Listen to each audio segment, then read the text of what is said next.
Bueno, pues ahora va a dar la siguiente charla, POEM, GPOEM, nuestra experiencia, el doctor Andrés Sánchez Yagüe. El doctor Andrés Sánchez Yagüe es también médico digestivo de aquí del Hospital Costa del Sol, con una gran trayectoria endoscópica, y bueno, nos va a comentar este tema que la verdad lo hemos estado hablando en varias ponencias en el día de hoy. Buenas tardes a todos. En primer lugar, agradecer a mis tres compañeras y codirectoras del curso su amable invitación. Es verdad que últimamente trabajamos mucho en conjunto con la parte de motilidad y demás, y la verdad es que creo que es un trabajo que estamos haciendo muy bien. Yo debo reconocer que para la mayor parte de todo lo que habéis estado hablando, pues soy básicamente un técnico. A mí me decís qué es lo que hay que solucionar y yo voy y corto las fibras que me dicen, y si es de mayor o menor longitud, porque sea una calasia pues más o menos larga, pues intento que me deis, con todas las técnicas que habéis planteado, me den un poco de idea de qué es lo que yo tengo que hacer. ¿Cómo nació toda la parte del POEM y demás? Vamos a ver, esto empezó en 2004, cuando un endoscopista decidió que quería hacer cirugía a través de orificios naturales. En 2007, como las técnicas que había de acceso o de salida, mejor dicho, del tracto digestivo al resto de órganos eran un poco complicadas, uno de sus colaboradores decidió hacer una técnica de tunelización en la que entraba en un punto de la mucosa, hacía el túnel y después salía al peritoneo por otro punto. Y después, en 2007, se dieron cuenta de que eso mismo lo podían utilizar para hacer una miotomía. Sin embargo, se le adelantó a este grupo el doctor Inoue, un japonés, y en 2010 ya planteó el tratamiento de humanos con acalasia mediante técnicas de POEM. Nosotros, al mismo tiempo, pues llevábamos otro tipo de historia, ¿no? En 2008 habíamos empezado en animales a hacer mucosectomía de disección submucosa. En 2011 hicimos la primera disección submucosa en un paciente aquí en el hospital. En 2012 comenzamos a hacer POEM en modelo animal, pero en modelo animal muerto, vamos, que son las fotos que se ven ahí. Eso era un modelo como tal. En 2012, en agosto, me fui a Palo Alto para hacerlo ya en modelo vivo. Y tardamos todavía 6 años más haciendo prácticas en modelo vivo, hasta que nos decidimos, por un paciente, la doctora Pereaisa, dijo que ya era hora de que empezásemos a solucionar pacientes. Y ahí fue cuando empezamos, ya nos decidimos que ya era el momento. Hicimos el primer POEM en un paciente, que fue el primero que hicimos en este centro. A partir de entonces hemos hecho 24 o 25 pacientes. Es verdad que los primeros años se hacían 1 o 2 por año, nos pilló la pandemia. La necesidad de un quirófano y demás en época de pandemia y demás hizo que todos esos años hubiese 2, 3 como mucho pacientes al año. La ausencia de la manometría de alta resolución en el hospital también nos ha impedido el poder hacerlo con más frecuencia. El año pasado ya se hicieron 10 casos. Y en este año ya llevamos 3, y desde que tenemos la manometría de alta resolución, pues están apareciendo los casos casi cada semana. Y esperamos que ahora empiecen a subir. Ya tenemos 4 más entre este mes y el mes siguiente, y según nos vayan dando quirófanos, pues iremos haciendo más pacientes. Es verdad que en este tiempo pues hemos hecho múltiples localizaciones. Este es el esquema básico del POEM, la incisión en la mucosa, el túnel y después la mucosectomía y el cierre del túnel. Esto empezó en el esófago, pero se puede hacer en divertículos esofágicos y el GPOEM que ha comentado la doctora Pereaisa. Estas son las localizaciones en las que nosotros hemos tenido casos de POEM. La verdad es que hemos tenido casi de todo, de colon no, por eso lo he puesto en gris, pero hemos tenido cricofaríngeo, un divertículo de Killian-Jamieson asociado a una barra del cricofaríngeo, divertículos de Zenker, divertículos esofágicos, diversos tipos de acalasia, incluida una acalasia tipo 3, y gastroparesia, en las cuales hemos hecho piloromiotomía. La evaluación previa, como ya hemos comentado, pues básicamente a mí me llega hecha por la unidad de pruebas funcionales, y básicamente se basa en la clínica de la mayoría de los pacientes, sobre todo los que tienen disfagia y demás. Y después las pruebas radiológicas en una parte, que nos dan una parte de la información, con los esofagogramas y demás. Las pruebas de vaciado, que ahora mismo no se están haciendo. Y otras pruebas de la unidad de pruebas funcionales, como la manometría de alta resolución, que ahora ya, gracias a Dios, disponemos. ¿Qué es lo que nosotros utilizamos a la hora de hacer el POEM? Yo de lo que voy a hablar es de lo que yo hago, de la parte realmente de nuestra experiencia, de mi experiencia con la técnica endoscópica. Nosotros utilizamos endoscopios de alta definición, capuchones y después una serie de bisturí que iréis viendo. Y aquí vais a ver los problemas y, bueno, la técnica, cómo la hacemos y los problemas que hemos tenido haciéndole y cómo lo hemos solucionado.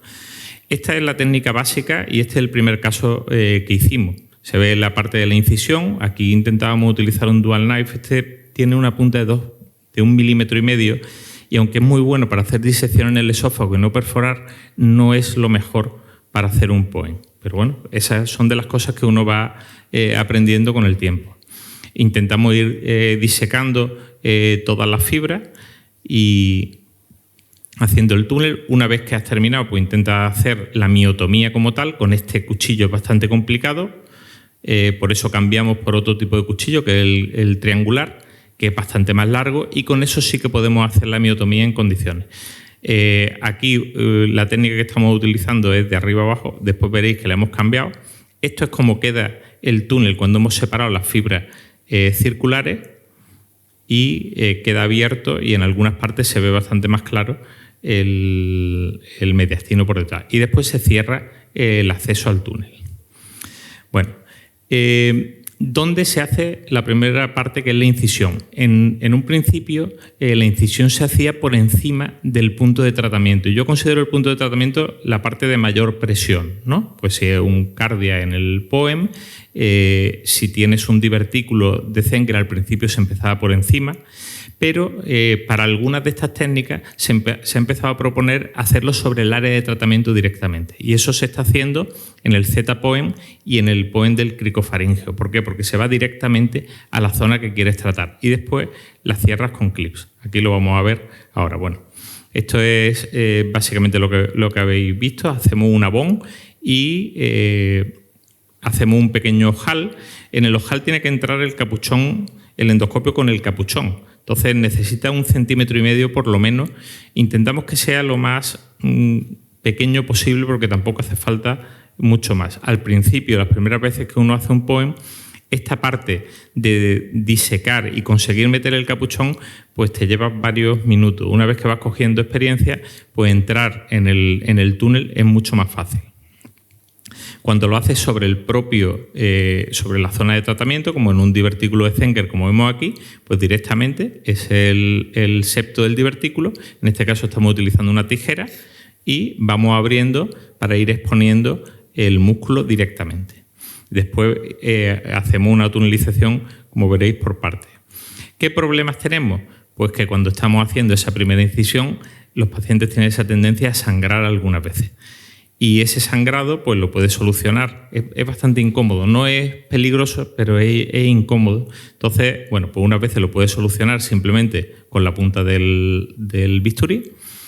Y otras veces, pues la punta del bisturí no es suficiente y, bueno, te montas esto para nada. Porque nada, ahí lo que hay es un vasito muy chico. Pero claro, si nada más empezar una prueba que puedes tardar 1 hora más o menos, lo primero que te encuentras es esto y dices, ya empezamos bien.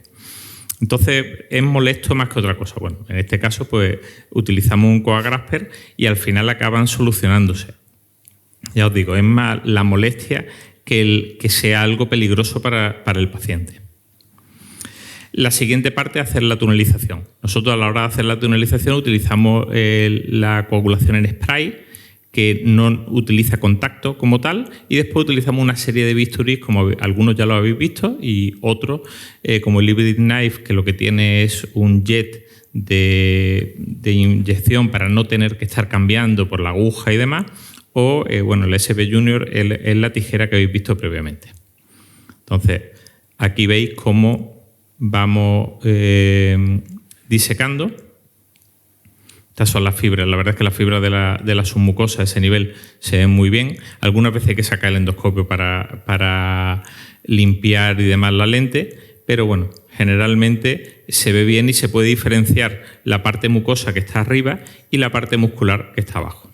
Aquí vemos cómo utilizamos el Herbellet. Veis que intentamos que no haya contacto como tal, lo hace a distancia, y utilizando la coagulación en spray, en algunos momentos pues, bueno, puedes contactar, no pasa absolutamente nada, para acercarte a la capa muscular que es la que dejamos abajo. Utilizamos el capuchón siempre para solucionar... Perdóname. Vale. A la hora de hacer la tunelización podemos encontrar algunas formaciones anatómicas distintas, como son los divertículos. Los divertículos dentro del túnel se ven de una forma distinta, como veréis. Este es un divertículo de Killian-Jamieson.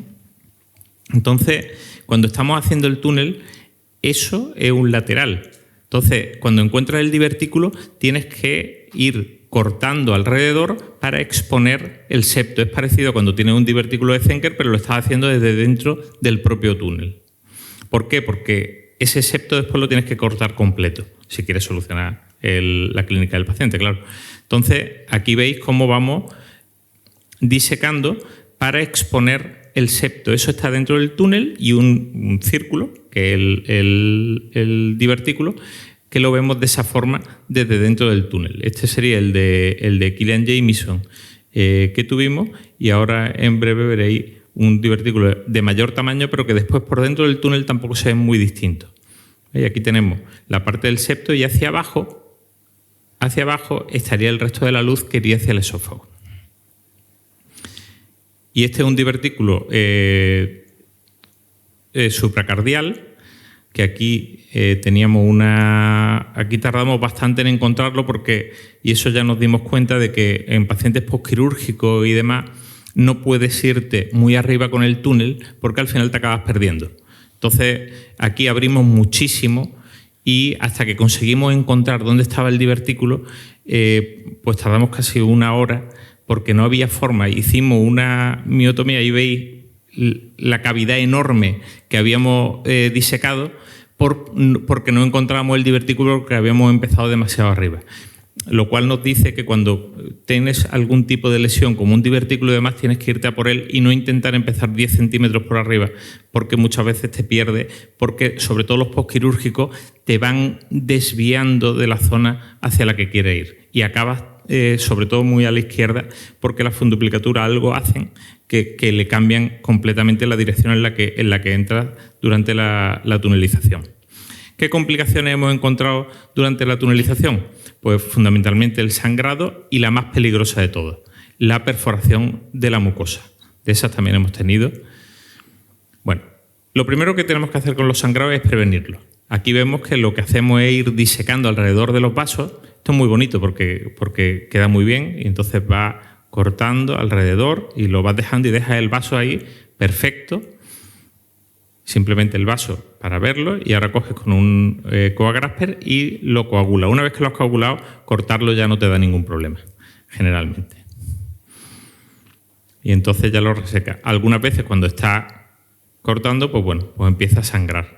En este caso, el sangrado es muy bajo porque es verdad que el músculo está muy, muy vascularizado y nos da problemas muchas veces, y según uno va haciendo más POEM, coagula más de forma preventiva. Yo me acuerdo que Eduardo Albeni me lo decía mucho al principio.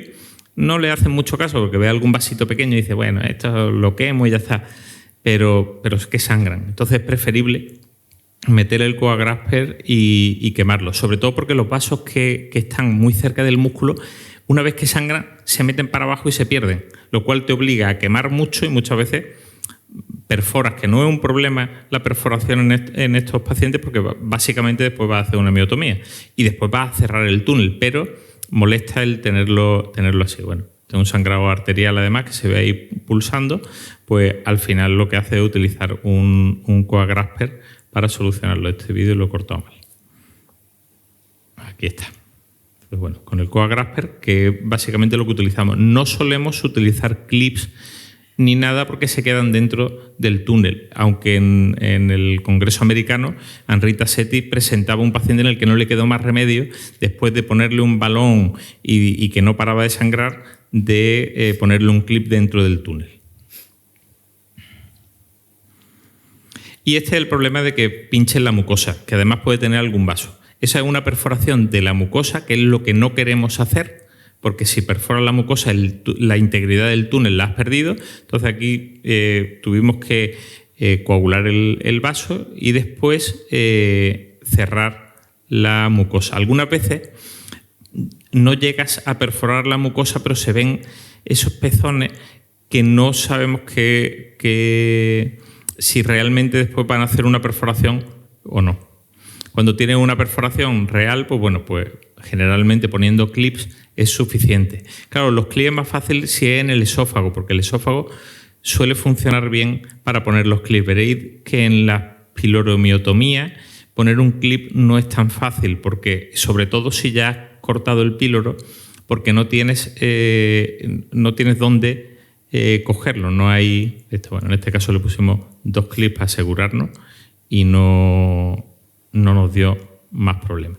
Esta es una piloromiotomía. El píloro ya lo hemos abierto completamente, ahí veis cómo ya se ve el duodeno, pero manejar un clip, como ya no tienes la forma del píloro, poner un clip ahí es muy complicado. Vamos, de hecho, para nosotros fue imposible. Entonces, en este caso, pues tuvimos que ponerle un ovesco. Y el ovesco, incluso así, fue complicado, porque ni siquiera la pinza de doble apertura puede coger ahí. Entonces, ¿cuál es la lección aquí? Pues intenta no tener una perforación mucosa cuando estás haciendo una piloromiotomía, porque son muy complicadas de cerrar. Entonces, en esa sí que hay que tener más cuidado. La siguiente parte ya es cuando hacemos la miotomía.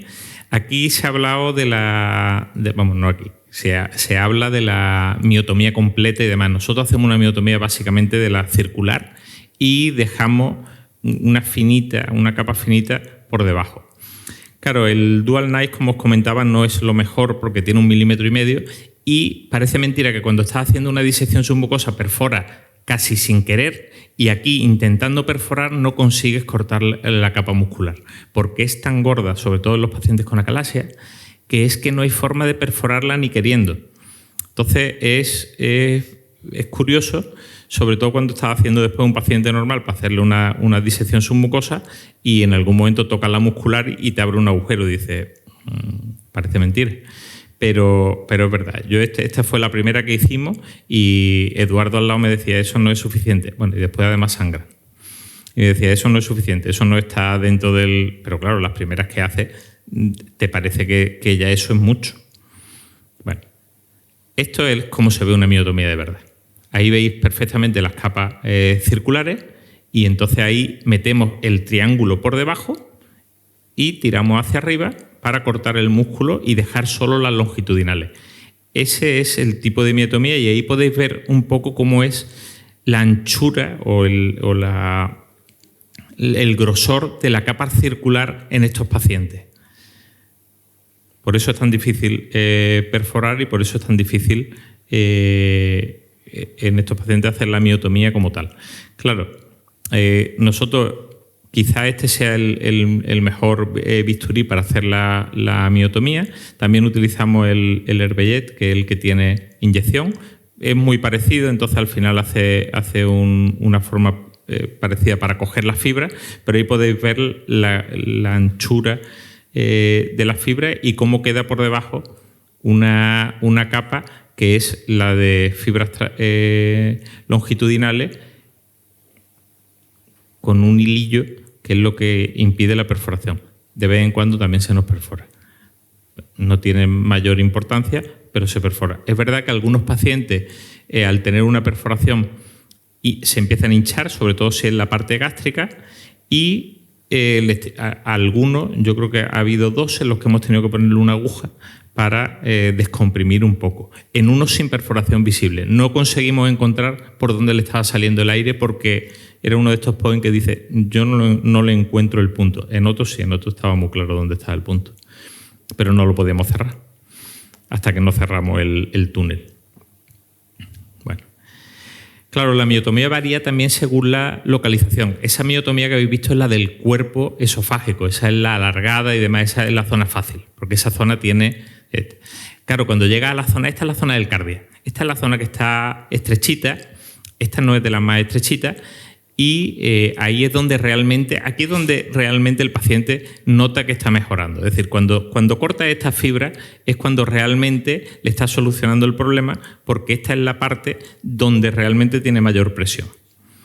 Esta parte, además, muchas veces, aquí hay un espacio más o menos, porque era el vídeo en el que mejor se veía, pero algunas veces no tienes casi espacio. Entonces vas disecando, intentando no irte hacia la mucosa, porque ya hemos visto lo que pasa cuando perfora la mucosa.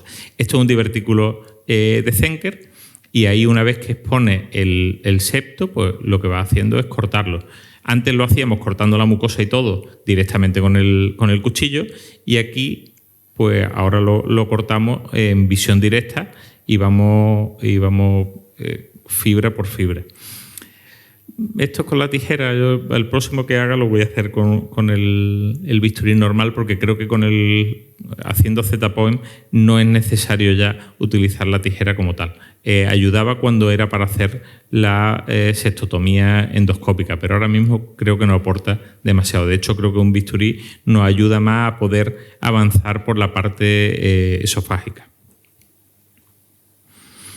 Y lo que os comentaba antes, cuando tienes los divertículos, también tienes que resecar esa parte para todo lo que es el septo del divertículo. El concepto es parecido al que haces con el POEM. Y aquí cogemos la parte de arriba del divertículo, que una vez que tú eso lo abres, es cuando ya al paciente se le hace como una marsupialización con el resto del esófago, hasta llegar a estómago.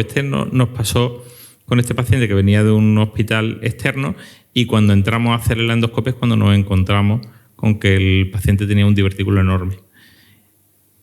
Y sin embargo no tenía tanta presión en el cardio. Pero bueno, al final, pues una vez que termina, sin embargo se queda completamente recto.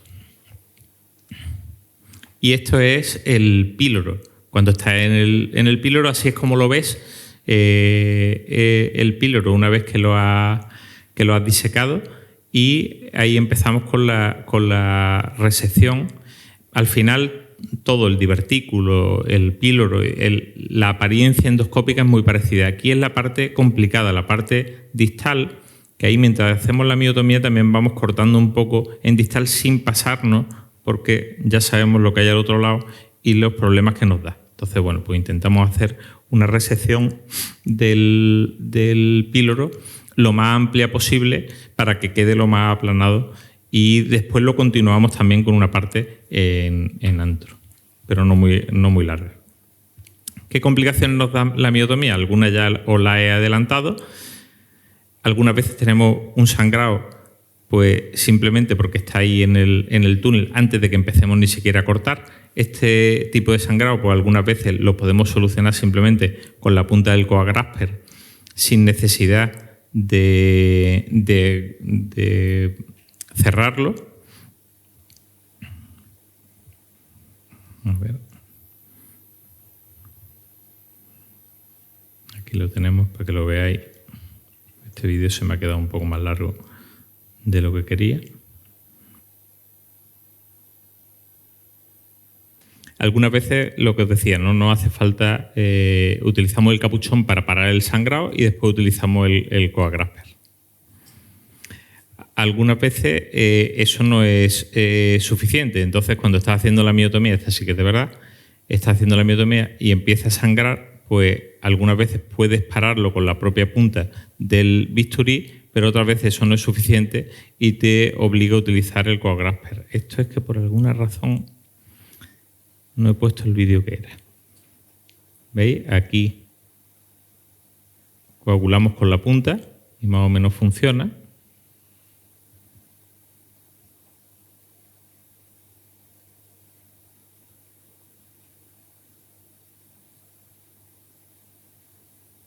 No. Pero no lo suficiente, así que lo que hacemos es utilizar el coagrasper. Aquí no nos preocupa mucho si al cauterizar perforamos, porque realmente es lo que estamos buscando con la miotomía. Entonces, lo que sí que queremos es que no sangre, porque es verdad que hay muchos vasos perforantes en el esófago. Y este es el otro problema que puedes tener cuando estás haciendo. En este caso, lo que queríamos era electrocoagular ese vaso, pero en vez de electrocoagular el vaso, pues lo que hicimos una pequeña perforación ahí. Realmente no tiene mayor importancia. Porque ahora vamos a cerrar el túnel, y cuando cierras el túnel, ya todos los problemas que hay adentro supuestamente desaparecen. Porque eso se queda cerrado y ya está. Entonces, para cerrar el túnel, la opción básica es utilizar clips, como habéis visto antes. Entonces empezamos poniendo un clip en la parte más distal. Intentamos siempre que haga una posición de la parte interna para que no quede incongruente el cierre. Y algunas veces, cuando estamos haciendo el cierre, aquí veis un cierre con clips también, ponemos toda la línea de clips, y una vez que la has terminado la línea de clips, esto le gusta a algunos de mis compañeros, se pone un endoloop alrededor para cerrarlo todavía más. Esto lo hicimos también en el primero, no lo hemos vuelto a repetir porque yo creo que ya es demasiado. Realmente con el cierre con clip es suficiente, y ahí lo cerramos, después cinchamos con el endoloop y bueno, supuestamente pues da un cierre mayor todavía. Pues bueno. Claro, cuando no puede cerrar, como nos pasa algunas veces, lo que hace es cerrar con un ovesco. Cuando no consigue cerrar con clip, eso nos pasa muchas veces en el estómago, o puede cerrar con sutura. El cierre con sutura lo puede hacer utilizando una pinza de doble apertura para conseguir pasar a ambos lados, que es lo que hacemos aquí, o hacerlo directamente, simplemente con un poco de aspiración. Cuando ves que el ángulo es suficiente para que pase la aguja, pues pasas directamente el punto. Esto lo hicimos los otros días en un live en Almería. Entonces hace ese punto, y una vez que has hecho ese punto, pues vas pasando para hacer el siguiente, así hasta completar el cierre completo de la miotomía. ¿Qué complicaciones tiene el cierre? Pues también tiene. Es decir, ¿qué complicaciones tiene el cierre? No, perdón. ¿Qué complicaciones hay de esta técnica? Por un lado, tienes durante el procedimiento el sangrado en la perforación, ya hemos hablado de ello, y después tienes las complicaciones diferidas. Está el sangrado diferido, que aquí tuvimos uno. En este caso, lo recomendado es, si el sangrado sigue activo, limpiar todo el túnel, llegar al punto de sangrado y cerrarlo. Si no está activo, puede hacer un tratamiento conservador. Fue lo que hicimos en nuestro caso. Ahora lo veréis, porque este es el paciente que tiene todas las complicaciones en el mismo paciente. El reflujo, que lo he comentado, pero que no hay vídeo de ese, o en este caso es la persistencia de la disfagia. Este es un caso, se lo estaba comentando antes a Cecilio, es un caso en el que le hicimos la resección. Ahí se ve todo el túnel, lo veis ahí, la cicatriz del túnel hasta arriba, porque le habíamos hecho una miotomía completa, y sin embargo persistía una zona, o persiste una zona, un poco por encima de cardia, que es esta, que es la que nos da el mayor problema. No tiene lógica, es decir, el hombre tiene una miotomía hecha completa, además está grabada. Y era la endoscopia previa, antes de empezar el POEM, en el que se veían dos puntos, un punto arriba y este punto abajo de alta presión. Entonces los dos se cortaron, porque además durante la miotomía se ve una zona de cierre, pero sin embargo el paciente continúa con una zona de alta presión y la miotomía está hecha. Entonces yo no sé si eso es posquirúrgico, si hay algo por fuera, se le ha hecho un TAC y demás. Y este paciente, el paciente que también sangró, es decir, tiene todas las complicaciones que hemos tenido, las tiene todas el mismo paciente. Y bueno, pues esto ha sido un poco toda nuestra experiencia. Lo que os comentaba, el POEM ya lo habéis visto, es una técnica útil para el tratamiento de los trastornos de motilidad. Yo creo que lo más importante es lo que tenemos nosotros, que es muy buena comunicación con la parte de unidad de pruebas funcionales para decidir cuál es el mejor tratamiento para el paciente, y que lo que es la técnica en sí, la verdad es que requiere mucho entrenamiento, sobre todo para el manejo de las complicaciones. La técnica en sí no es tan complicada, el problema son las complicaciones. Muchas gracias. Muchas gracias, Andrés. ¿Hay alguna pregunta en la sala? Sí, por favor. Andrés, enhorabuena por la presentación, pero sobre todo enhorabuena por el recorrido hasta que has llegado a hacer con este grado de experiencia y de experto ya en el POEN, de Palo Alto, los animales y el resto. Yo te quería hacer una pregunta concreta técnica, porque en nuestro hospital, sobre todo para el píloro, para el GPOEN, claro, el túnel, como lo empieces muy lejos, pues no es como el esófago, que caes al cardias o sí. Aquí te puedes ir, y de hecho nosotros, ante las dudas, se introdujo un gastroscopio pediátrico para ver un poco qué íbamos allí hasta llegar a la semiluna que se corta. En cuanto a la entrada del túnel, que al principio ya nos has comentado, el hacerla más próxima a cuando tienes identificada una lesión, pues yo creo que tiene muchas ventajas, excepto quedarse, no sé qué desventajas, y esa es la pregunta que te hago, ¿qué desventajas ves a la hora del cierre, a la hora de complicaciones? Lo de hacerlo más cerca, en estómago no lo puedes hacer sobre el píloro, porque ya habéis visto lo complicado que sería cerrarlo. Aparte de que tienes que hacer un poco de miotomía. Entonces ahí no se aplica. En esófago, en lo que es en el Zenker, el problema que tiene es que cuando lo haces sobre el septo, como no disecas parte del septo, si dejas el septo, te hacen pouch, y esos pacientes, aunque no tienen disfagia, sí que tienen regurgitación. Entonces, realmente al final tienes que cortar la parte mucosa, que mucha gente dice, ¿y por qué no haces directamente el corte con la tijera? Porque realmente con el POEN tienes mucho más control sobre cuánto estás cortando de músculo, pero realmente sí que hay que complementarlo con un corte de la mucosa. Cuando hace un cricofaríngeo está más arriba, y de hecho en ese caso nosotros ni siquiera lo hicimos transversal, lo hicimos un poco más longitudinal para poder cogerlo con los clips. ¿Por qué? Porque cuando tú tienes un divertículo puedes hacer la forma y coger con los clips así, pero cuando tienes un cricofaríngeo lo que tienes es la barra solo. Entonces no podrías meter el clip porque no tienes dónde enganchar la palita de abajo, no tiene pouch donde meterse. Entonces en ese sí que le hicimos algo un poco más recto para poder cogerlo con clips longitudinal. Y en el estómago es verdad que se está hablando de hacer la incisión transversal o longitudinal. Nosotros la hacemos longitudinal, pero hay gente que la prefiere hacer transversal, sobre todo por poder cogerle con el sistema de sutura. El problema es que gastarte 4.000 euros solo para cerrar el POEN me parece una exageración. Entonces, lo ideal es intentar una apertura pequeña y, si acaso, utilizar un Ovesco, que dentro de lo que cabe, y a lo mejor complementarlo con algún clip. Andrés, una preguntilla. En colación a lo que ha dicho él, si tú haces la incisión más cerca de la zona, si tienes alguna complicación como una perforación, ¿no aumenta el riesgo de complicación? No sé si me estoy explicando. Si tú haces una perforación en la muscular, sí, y la perforación mucosa está a pocos centímetros de la lesión, si no se ha cerrado completamente, ¿el riesgo de que haya una complicación diferida es mayor o no? No, yo no creo, teóricamente no creo que la haya. ¿Por qué? Primero, porque cierras la mucosa, supuestamente la tienes que cerrar bien. Y segundo, una vez que está cerrado, ahí se pega, es como las bolsas de plástico cuando le echas un poco de agua. Es decir, el túnel realmente, una vez que tú cierras y demás, eso se pega a la mucosa, aunque no esté completamente cerrado, pero eso, la tendencia por presión negativa es a pegarse. Entonces, yo creo que no, de hecho, de eso no es de lo que hay más problemas. Y otra pregunta, sobre todo en los divertículos, ¿tú nunca te has apoyado de la radiología? ¿Para qué?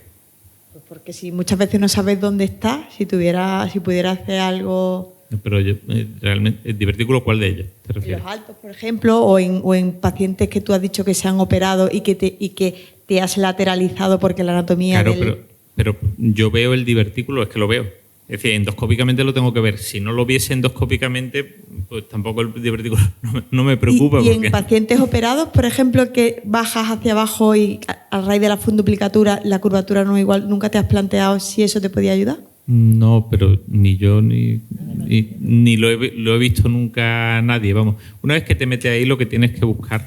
Es verdad que te desvías por culpa de la funduplicatura y demás, y eso sí que lo hemos notado. Te desvías porque te cambia el ángulo de ataque del esófago. Tú no lo notas por fuera, pero por dentro sí que está cambiado. Vamos, es cuestión de saberlo y ir tirando hacia la derecha. Bueno, pues muchas gracias, Andrés. Gracias a vosotros.